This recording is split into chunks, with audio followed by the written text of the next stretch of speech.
Hester comes in simultaneously from the other side. Dysart in an agitated tone. He thinks they actually exist, and of course he wants one. Hester. Well, it doesn't sound like that to me. Of course he does. Why mention them otherwise? He wants a way to speak, to finally tell me what happened in the stable. A tape's too isolated, and hypnosis is a trick. At least that's the pretense. Does he still say that today? I haven't seen him. I cancelled his appointment this morning, and let him stew in his own anxiety. Now I am almost tempted to play a real trick on him. Hester, sitting down. Like what? The old placebo. You mean a harmless pill? Full of alleged truth drug. Probably an aspirin. But he'd deny it afterwards. Same thing all over. No, because he's ready to aberact. Aberact? Live it all again. He won't be able to deny it after that, because he'll have shown me. Not just told me, but acted out in front of me. Can you get him to do that? I think so. He's nearly done it already. Under all the glowering, he trusts me. Do you realise that? Hester, in a warm tone.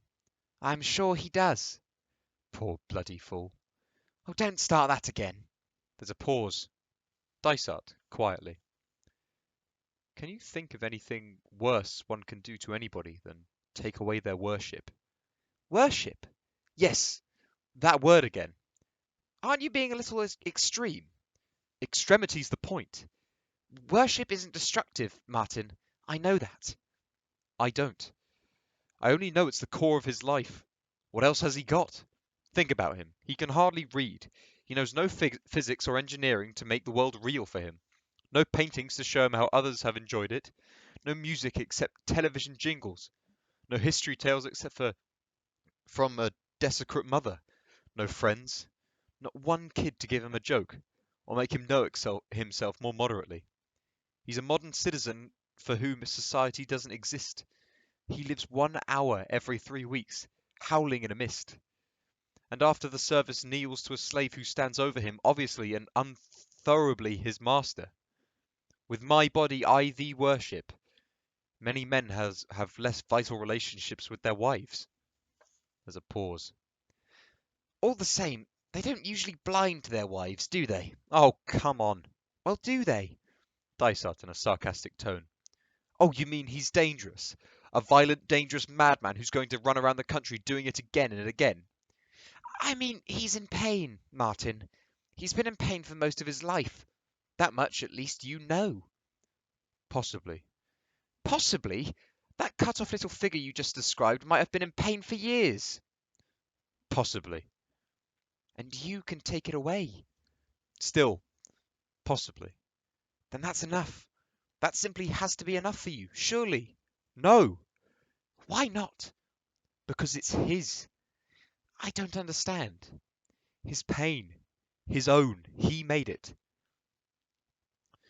Look, to go through life and call it yours, your life, you first have to get your own pain. Pain that's unique to you. You can't just dip into the common bin and say, that's enough. He's done that. All right, he's sick. He's full of misery and fear. He was dangerous and could be again, though I doubt it.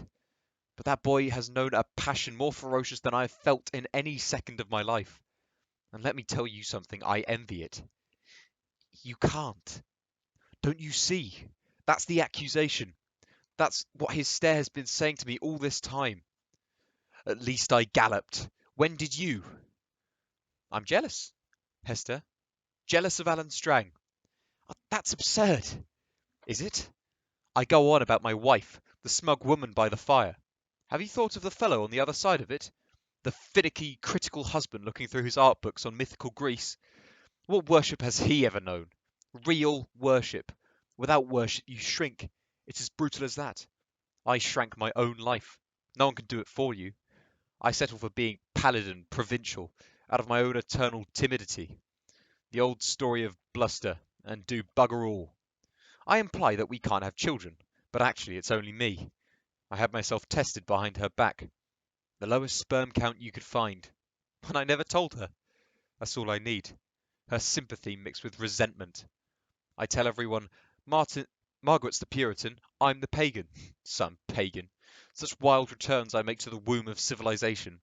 3 weeks a year in the Peloponnese, on every bed booked in advance, every meal paid for by vouchers, cautious jaunts in hired Fiats, suitcase crammed with calpacante. Such a fantastic surrender to the primitive. Oh, and I use that word endlessly. Primitive. Oh, the primitive world, I say. What instinctual truths were lost with it? And while I sit there, baiting a poor unimaginative woman with the word, that freaky boy tries to conjure the reality. I sit looking at pages of centaurs, trampling the soil of the Argos, and outside of my window he is trying to become one, in the Hampshire field. I watch that woman knitting, night after night, a woman I haven't kissed in 6 years, and he stands in the dark for an hour sucking the sweat off God's hairy cheek. Then in the morning I put away my books on the cultural shelf, close up the Kodachrome snaps of Mount Olympus, touch my reproduction statue of Dionysus for luck, and go off to hospital to treat him for insanity. Do you see? The boy's in pain, Martin. That's all I see. In the end, I'm sorry. He looks at her. Alan gets up from his bench and stealthily places an envelope on the left-hand entrance of the square, then goes back and sits with his back to the audience, as if watching television. Hester rises. And that stare of his. Have you thought it might not be accusing you at all? What then? Claiming you. For what? A new god? Too conventional for him. Finding a religion in psychiatry is really for very ordinary patients. Maybe he just wants a new dad. Or is that too conventional too? Perhaps you're questioning your profession. Anyways, perhaps you ought to try it and see. I'll talk to you. Goodbye. She smiles and leaves him.